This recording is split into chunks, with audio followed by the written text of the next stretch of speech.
سلام، روز همگی بخیر. امیدوارم که حالتون خوب باشه. من رایت هستم، معراج رایت. در این ویدیو من میخوام که به تحلیل مقاله کوانتوم دیکوهرنس بپردازم. اول از همه بیایم بگیم که اصلا این مقاله رو من کجا آوردم که هر کسی دلش خواست بتونه مطالعه بکنه به صورت کامل. با این عنوان من از این کتاب فلسفی آف فیزیکس که داخلش مقالات مختلفی هستش و پارت 4 مقاله شماره 13 انواع مقالات رو اینجا میذاره و اینکه به اسم کوانتوم دیکوهرنس شماره 13 الیس ام دات کرول.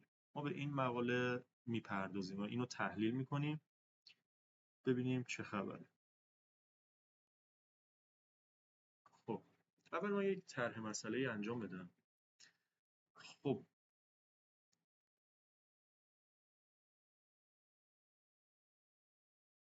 ما میدونیم که در فرمالیسم مکانیک کوانتومی ذرات در حالت سوپرپوزیشن قرار دارن. وقتی ما میگیم سوپرپوزیشن یعنی چی؟ یعنی همزمان میتونن در چند حالت خاص یا چند مکان مختلف وجود داشته باشن. برای مثال بذارید اینجا بنویسم.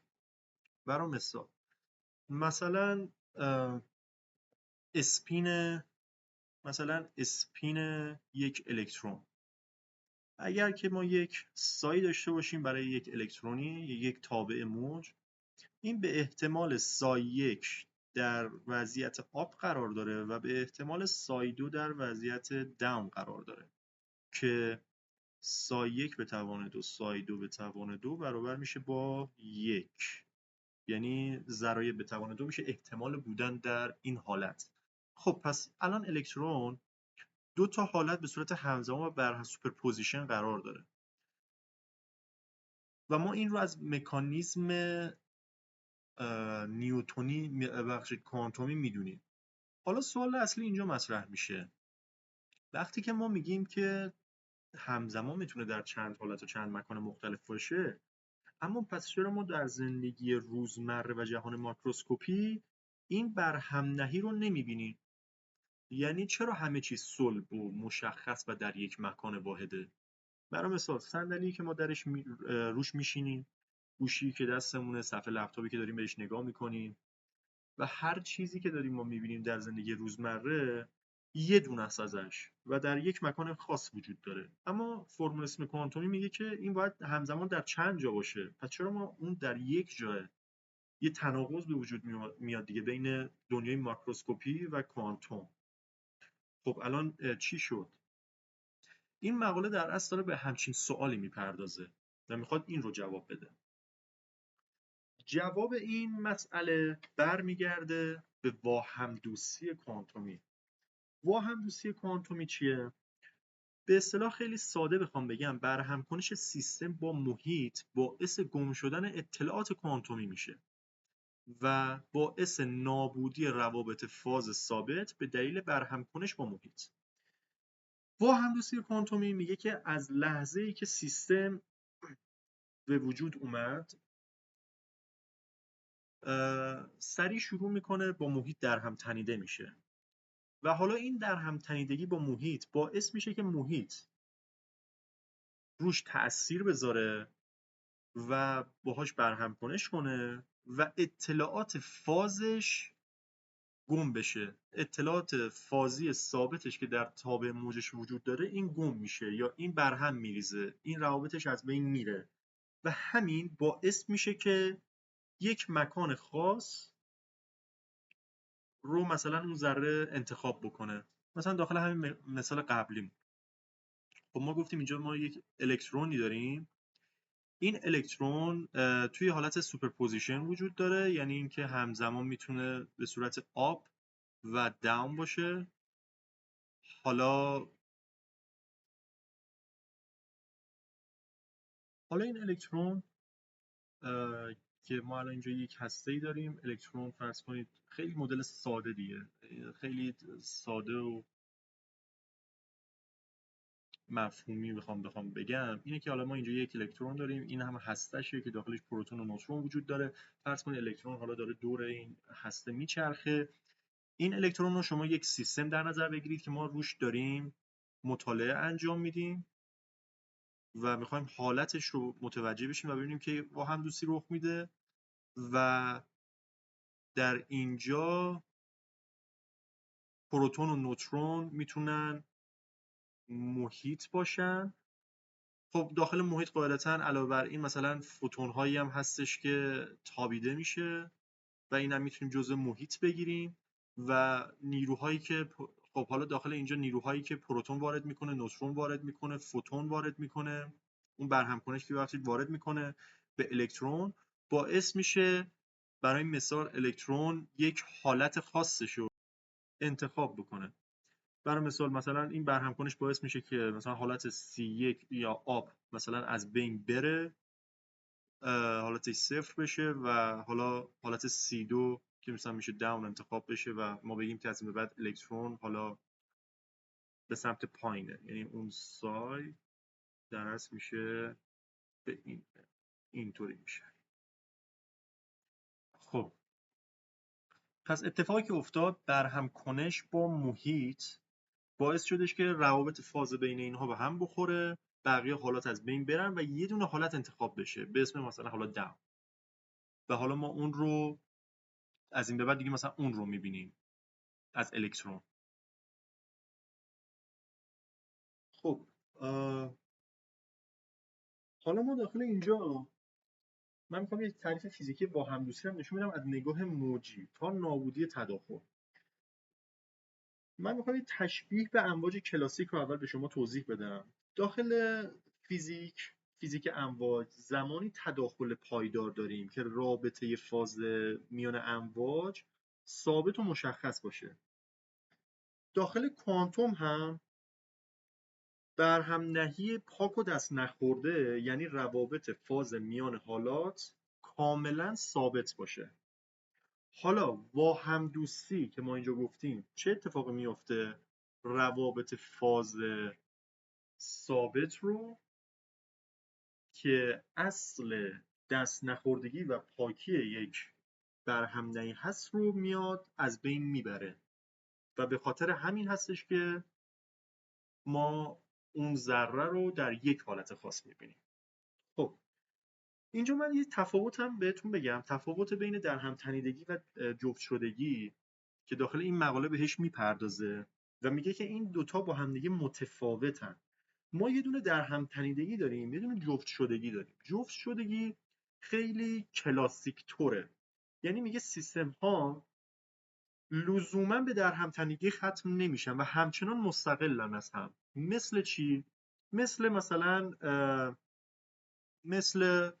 مثلا اینکه مثلا ما یک فنری داریم که دو تا وزنه هم بهش وصله.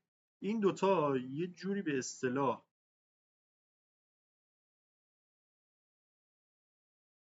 جفت شده هستن اما با هم در هم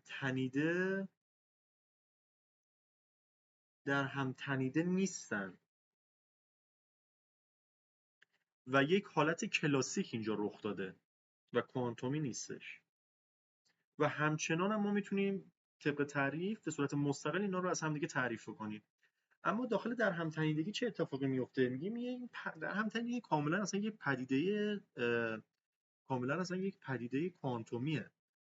در هم تنیدگی کاملا کوانتومیه، یک پدیده کوانتومیه و جدایی ناپذیره.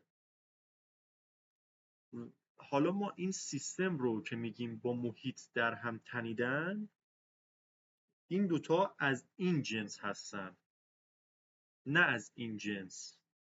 این فرقی بودش که داخل این مقاله بهش پرداخته بود که این دوتا رو با هم دیگه ما اشتباه نکنیم، چون یه موقع جفت شدگی ما داریم، یه موقع در هم تنیدگی داریم. سیستم و محیط با هم در هم تنیدن، جفت شده نیستن.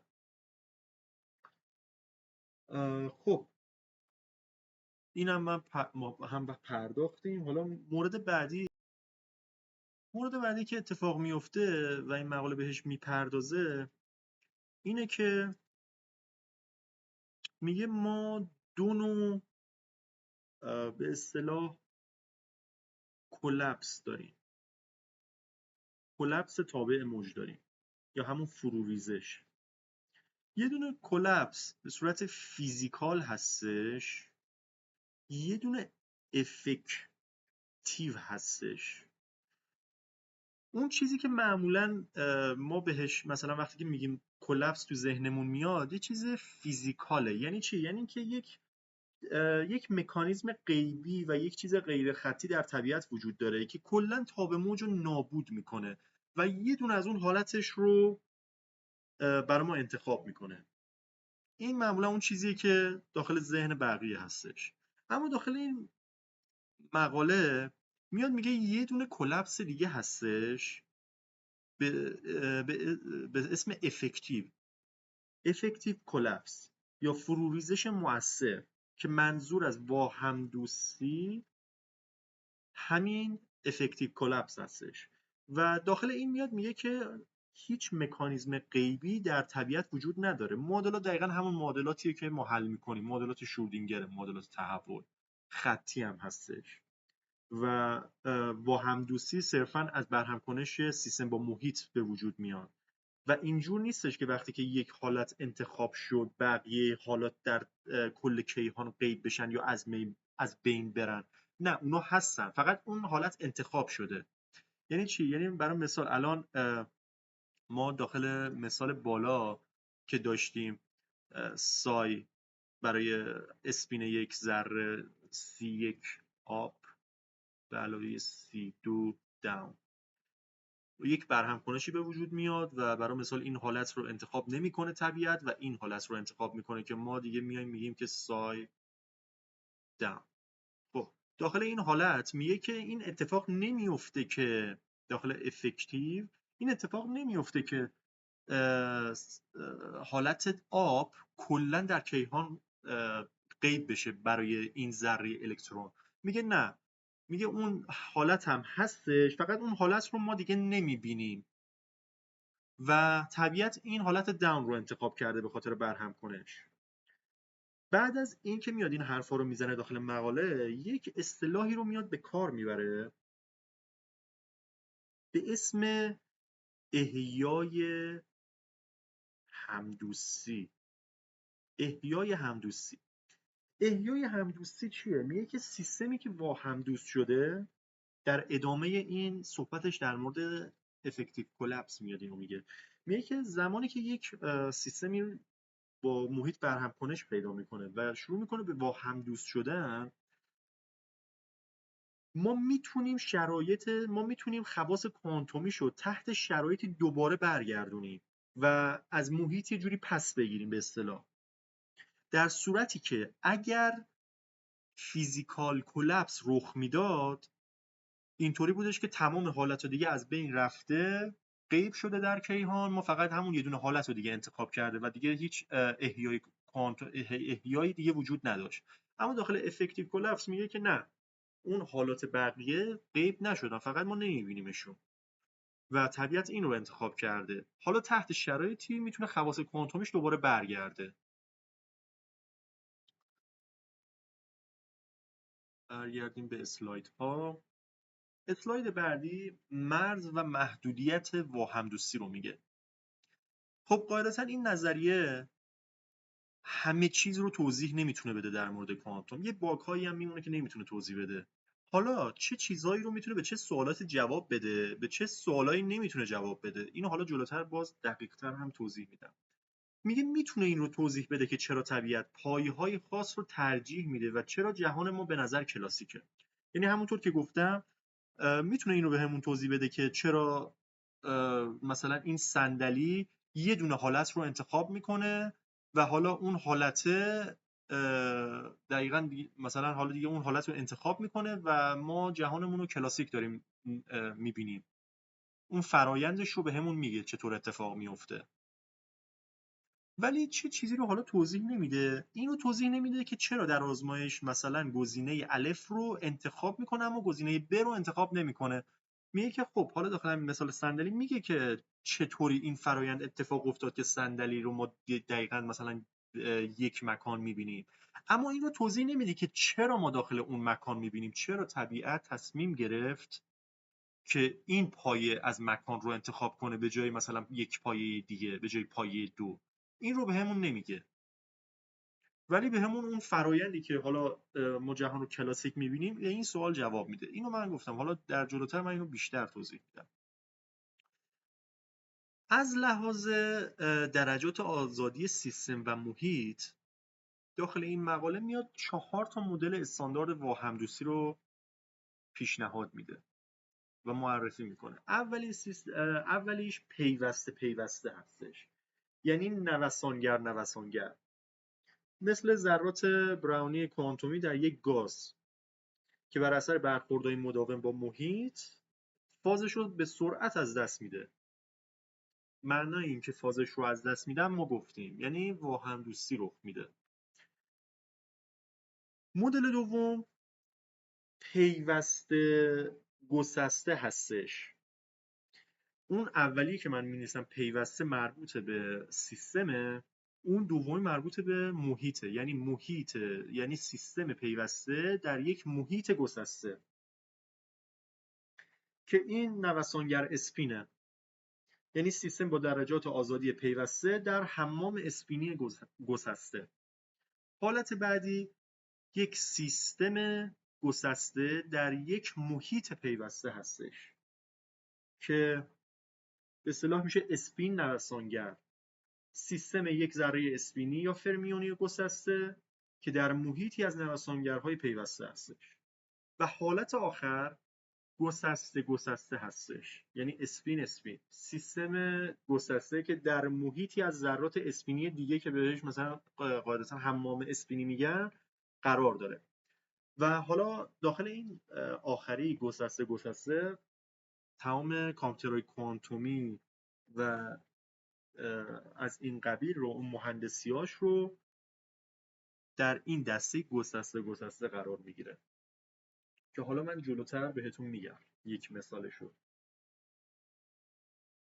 این 4 تا مدل استاندارد واهمدوستی بود که میاد داخل این مقاله معرفی میکنه. حالا ما یک پارادوکس بزرگی هم داریم. بعد از این مدل های استاندارد میاد در مقاله بهش میپردازه و اون همینه که میگه که ما برای اینکه 4 تا مدل با یک فرض بزرگ داشته باشید، میگه که کلا برای هر 4 تا مدل باید یک فرض بزرگ داشته باشیم و اینکه در لحظه شروع اتفاقی که میفته، منظور لحظه شروع منظورش همون قاعدتا تی = 0. در لحظه شروع سیستم و محیط کاملا با هم مستقل باشن و هیچ در هم تنیدگی با هم دیگه نداشته باشن. حالا این فرض رو میگه باید داشته باشید تا بتونید این 4 تا مدل رو تعریف کنید. حالا اتفاقی که میفته اینه که میگه اگر در هم تنیدگی و واهمدوستی در همه جای جهان گریز ناپذیر و سریع باشه، چطوری فیزیکدانا میتونن در لحظه آغازین این فرض رو انجام بدن؟ یعنی میگه که آقا من تو نمیگی که در هم تنیدگی و واهمدوستی یه چیز گریز ناپذیر و سریعه و در آنی اتفاق میفته. خب حالا چطوری ما میتونیم این فرض رو داشته باشیم که در لحظه شروع این دوتا از هم مستقلن؟ اینو بیا برامون اثبات بکن. 2 تا پاسخ به این پارادوکس میده. یکی از پاسخهاش اینه که 2 تا پژوهش انجام شده، هر کدوم یه پاسخی میده. در کل 2 تا پاسخ رو آورده در این مقاله. اولیش اینه که میگه در محیط‌هایی که خیلی بزرگن درجات آزادی خیلی زیادی هم قاعدتاً وجود داره و قبل از اینکه اصلاً اون محیط بخواد با سیستم برهم کنش داشته باشه، محیط با خودش برهم کنش داره. چرا؟ چون درجات آزادی وحشتناک زیادی داره، نجومی داره و همین که درگیر اینه که با خودش برهم کنش داشته باشه، سیستم رو یادش میره، سیستم رو نمیبینه و از نگاه سیستم محیط یک حالت فیزیکی پایداره در لحظه صفر. حالا پاسخ دوم چیه؟ پاسخ دوم اینه که اصلا میگه تو از همون اولش فرض بکن که این استقلال وجود نداره، فرمالیسم رو برو جلو، در نهایت متوجه میشی که هیچ فرقی نمیکنه. پس نتیجه چی میشه؟ نتیجه این میشه که جزئیات لحظه شروع تأثیری اصلا روی نتیجه نهایی نداره. پس ما اون فرض اولیه‌مون رو میتونیم داشته باشیم و اون 4 تا مدل استاندارد رو در ادامهش تعریف کنیم. خب حالا من یه چیزی هم در مورد اسلاید قبل بگم. اسلاید قبل من یه چیزی که گفتم اینه که گفتم که ما یک حالت گسسته داریم. واسه خودم هم خیلی جالبه. کامپیوترهای کوانتومی از حالت گسسته هستن، یعنی یک سیستم گسسته در یک محیط گسسته. خب غالبا کیوبیت ها از برهم‌نهی و در هم تنیدگی برای محاسبات نجومی استفاده میشه. از محیط اطراف کامپیوترها که به شدت با هم دوست هستن میخوان که این اطلاعات فازی سیستم که همون کیوبیت ها هستن رو بدزدن و یک کابوسی داخل تشکیل یا همون مثلا مهندسی کامپیوترهای کوانتومی که به شدت این محیط میخواد این اطلاعات رو بدزده، یعنی این اطلاعات فازیش رو به هم بزنه و اینکه در اصل دیگه اون کوانتومی نمیشه دیگه، اون محاسبات اون کیوبیت ها دیگه به هم میریزن. حالا میگه که راهکار مهندسی که این بخوان این مشکل حل بکنن چیه؟ یکی از راهکاراشون اینه که اونا رو در دماهای خیلی سرد نزدیکای مثلا 0 کلوین نگه دارن تا کیوبیت ها در برابر مثلا با همدوستی اون محیط بتونه مقاوم تر باشه و بتونه مثلا یه جوری این دما بتونه اون برهم کنشی که محیط روی سیستم داره رو کمتر بکنه و یه جوری محافظت بکنه از سیستم. اون مثالی که گفتم در مورد اسپین همینه. از کامپیوتر کوانتومی از این استفاده میکنه. خب حالا ما اینجا یک معمای پایه ترجیحی و پایه عقربه‌ای داریم. داخل مقاله بهش میپردازه. میگه که پایه‌ها از نظر سوری وقتی ما وارد فرمالیسم میشیم میفهمیم که پایه‌ها از نظر سوری هم ارزن و هیچ ارجحیتی مکانیک کوانتومی برای هیچ کدوم قائل نیست. پس چرا وقتی به یک صندلی نگاه میکنیم همیشه در یک مکان خاصی اون رو میبینیم؟ دقیقا همون سوال بزرگ، همون سوالی که قراره بهش جواب بدیم واسه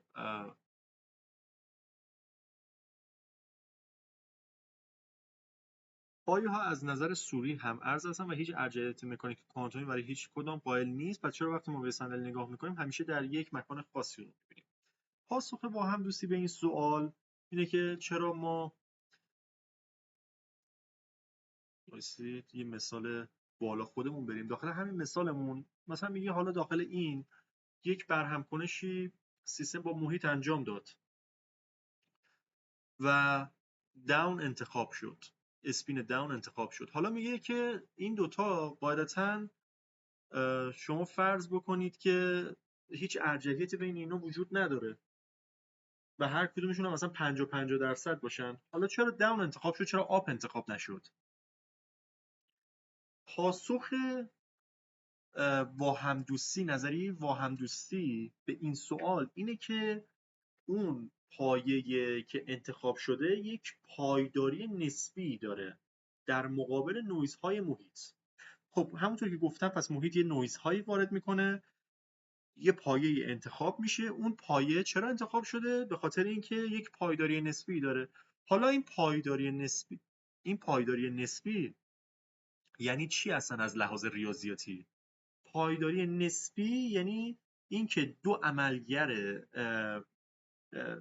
سیستم و محیط بتونن اون پایه هاشون، یعنی اون پایه محیط، اون پایه سیستم با عملگر محیط بتونه کامیوت کنه. به اصطلاح اگر که ما اون پایه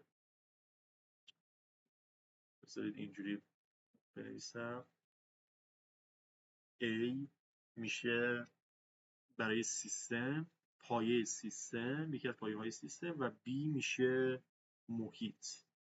اگر که اینها با همدیگه بتونن کامیوت بکنن، به اصطلاح جابجا پذیر باشن، ما میگیم که اون پایه از سیستم پایداره. مفهوم پایداری به این صورت هستش. حالا کامیوت کردن جابجا پذیری یعنی چی؟ یعنی که آ ب منهای بی ای که هر کدومشون عملگر ماتریسن بشن صفر. یعنی به اصطلاح ای بی مساویه با بی ای هستش به این صورت. خب این رو هم توضیح دادیم. بریم اسلاید بعدی. خب واهم‌دوستی مسئله اندازه‌گیری رو حل نمی‌کنه. به چه معنا؟ یک مثالی میارم. داخل چند تا اسلاید قبل من به این پرداختم که گفتم که چه چیزی رو واهم‌دوستی، نظریه واهم‌دوستی میتونه توضیح بده، چه چیزی رو توضیح نمیده. من گفتم برای مثال توضیح میده که چرا این صندلی، مثلا چطور این صندلی انتخاب شد و چرا تو این مکان انتخاب شد و این چرا ما کلاسیک میبینیم دنیای ماکروسکوپیکو و از این قضیه ها. ولی حالا چه چیزی رو توضیح نمیده. من گفتم توضیح نمیده که چرا گزینه الف انتخاب شد به جای گزینه ب. بعد اومدیم جلوتر گفتیم که خب حالا چرا پایه مثلا A انتخاب شد، پایه مثلا A1 برای مثال انتخاب شد، پایه A2 انتخاب نشد. چون A1 پایدارتر بود نسبت به نویز ها و مثلا میتونست کامیوز کنه با مثلا عملگر B که واسه محیط بود. خب تا اینجا میتونه جواب بده. حالا چه چیزی رو نمیتونه جواب بده؟ اینکه حالا چرا اون پایه A1 انتخاب شد، اصلا اون پایه A1 اصلا چرا پایدارتر بود؟ چون ما وقتی میگیم A1 انتخاب شده یعنی که پایدارتر بود دیگه. حالا چرا اون پایدارتر بود نسبت به نویزهای محیط و محیط اون رو انتخاب کرد؟ این رو نمیتونه جواب بده. مثالش رو در گربه شرودینگر آوردم. میگم که به این سوال میتونه جواب بده. چرا هیچ وقت ما یه گربه زنده و مرده نمیبینیم؟ چون محیط فوراً تداخل رو سرکوب کرده و پایه زنده یا مرده رو به عنوان پایه مرجع انتخاب میکنه. خب قاعدتا دو تا پایه ما داریم داخل این مسئله گربه شرودینگر، یا گربه زنده است یا گربه مرده است.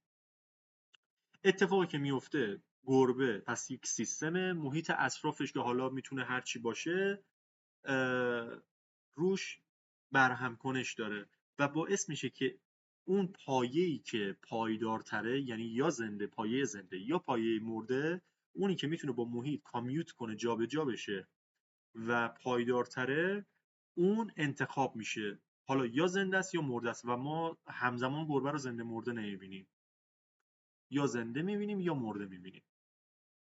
این تا اینجا رو میتونه جواب بده. حالا چی رو نمیتونه جواب بده؟ چرا در جعبه رو باز کردم گربه دقیقاً زنده یا مرده بود؟ یعنی هیچ پاسخی واهم‌دوستی برای این سوال نداره و همینجا واهم‌دوستی، فیزیک واهم‌دوستی تموم میشه. همونطور که گفتم، پس میگه که یک خلاصه بگیم، میگه که چرا زنده است. میگه که وقتی که یک حالا ما یک تابعی داریم زنده مرده گربه، همزمان گربه رو نمیتونیم زنده ببینیم و همزمان نمیتونیم مرده ببینیم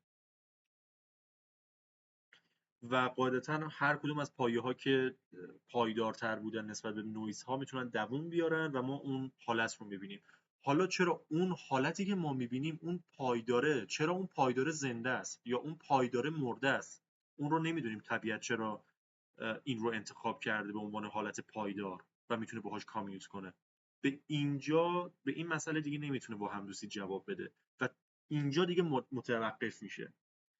و در نهایت این مقاله میاد به این میپردازه که ببینه فرق یا اون مرز بین کوانتوم و کلاسیک در کجا وجود داره. میاد چند تا مثال‌های مختلف هم قاعدتا میزنه. میگه خب برای مثال ما هر کدوممون اگر بخوایم بگیم که یه معادله‌ای رو از حالت کوانتومی ببریمش به حالت مثلا کلاسیک، اولین کاری که میکنیم اینه که میایم اچ بار رو به سمت صفر میل میدیم. اما آیا واقعا این کار درسته؟ آیا اون مسائل، اون فرمول هایی که از مکانیک کوانتومی ما تبدیلش میکنیم به حالت کلاسیکش. درست شکلش یکیه، اما آیا واقعا همون مفهومو داره؟ در نهایت میاد مقاله به این موضوعات میپردازه و یک نتیجه گیری کلی انجام میده. میگه که کلاسیک بودن یک صفت ذاتی برای اجرام بزرگ نیست، بلکه یک دستاورد محیطیه. این جمله خیلی جمله مهمیه. مفهوم این جمله یعنی چی؟ یعنی هر چیزی که ما در دور و برمون می‌بینیم یک چیز کاملا کوانتومیه. حتی اجرام بزرگ، حتی چیزهای ماکروسکوپیک. اما ما فقط اونها رو در صورتی کلاسیک می‌بینیم که با محیط برهم کنش داشته باشن و محیط پایه‌های دیگه‌شون رو خراب کرده باشه، یعنی فازهاشون رو از بین برده باشه و یک فازی که پایدار، یک پایه‌ای که پایدارتر اون بمونه و ما اون رو می‌بینیم و فکر می‌کنیم که جهان ما کلاسیکه، در صورتی که جهان ما کوانتومیه و کلاسیک بودن فقط از واهم دوستی سیستم با محیط اتفاق میفته. خب شاید یکی سوال بپرسه خب حالا امکانش هستش که داخل مثلا جهان ماکروسکوپیک، داخل جهان ماکروسکوپیک که ما درش زندگی میکنیم و روزانه داریم مثلا از این ور به اون ور میریم، آیا امکانش هستش که چیزی وجود داشته باشه، اون پدیده هایی وجود داشته باشن که چند تا پایشون همزمان پایدار باشه و وقتی چند تا پایه همزمان پایداره و میتونه با محیط کامیوت کنه، به اصطلاح اینه که یعنی هنوز کوانتومیه. آیا همچین چیزی داریم؟ بله. میاد 3 تا مثال میزنه. اولیش میله وبر هستش. میله وبر برای یک میله، اول بگم چند تونیه، یک میله استوانه‌ای فلزی غول‌پیکر برای شکار امواج گرانشیه. پس برای شکار امواج گرانشی هستش. حالا اون حدی که باید، اون مرتبه‌ای که باید اندازه بگیره قاعدتاً چی میشه؟ در مرتبه 10⁻11 متره. خیلی کمه، خیلی کمه. و قاعدتاً میگه که میله وبر از اونجایی که باید همچین حدی رو اندازه گیری بکنه که برای شکار امواج گرانشی هستش،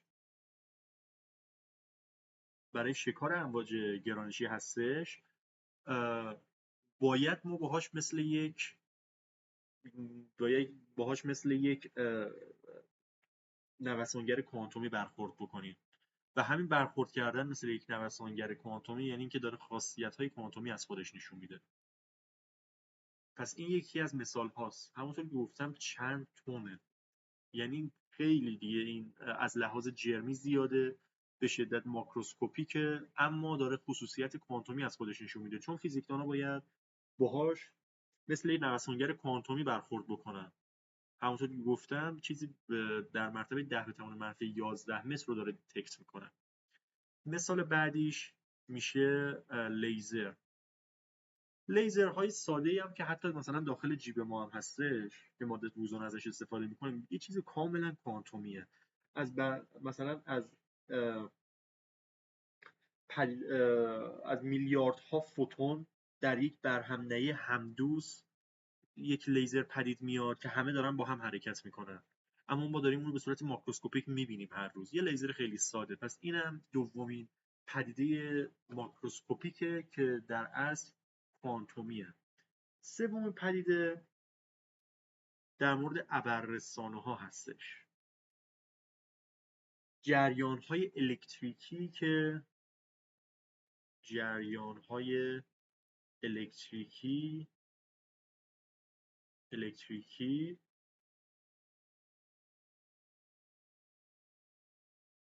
ماکروسکوپیک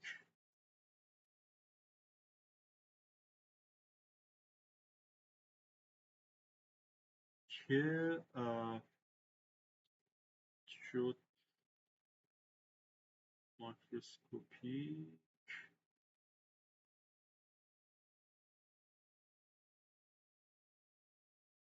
ماکروسکوپیک که به صورت کوانتومی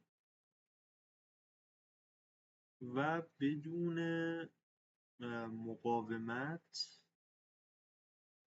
حرکت می کند. این هم سومین مثالش در مورد ابررسانه.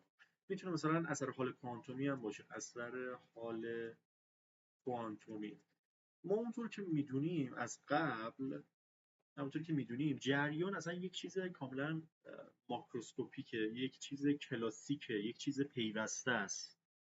اما داخل مثلا همین اثر حال کوانتومی اتفاقی که میفته یک جریان گسسته میشه و یک چیز کاملا ماکروسکوپیک و پیوسته که ما داریم داخل مثلا اطرافمون میبینیم تبدیل میشه به یک چیز گسسته و کوانتومی. این 3 تا از مثالایی بود که داخل خود مقاله به کار برده. پس چی شد؟ اولش یکیش میله وبر بود، دومیش لیزر بود و سومیش ابررسانا. و حالا دوباره برگردیم به اسلاید ها. همونطور که گفتیم من نتیجه رو دوباره میگم، کلاسیک بودن یک صفت ذاتی برای اجرام بزرگ نیست، بلکه یک دستاورد محیطی است. خب خیلی هم عالی.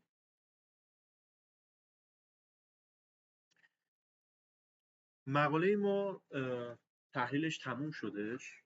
امیدوارم که تونسته باشم خیلی خوب مفاهیم رو به شما منتقل بکنم. از این به بعد حالا مقالات مختلفی رو من میتونم شروع بکنم به تحلیل کردن و داخل چنل یوتیوب قرار میدم. امیدوارم که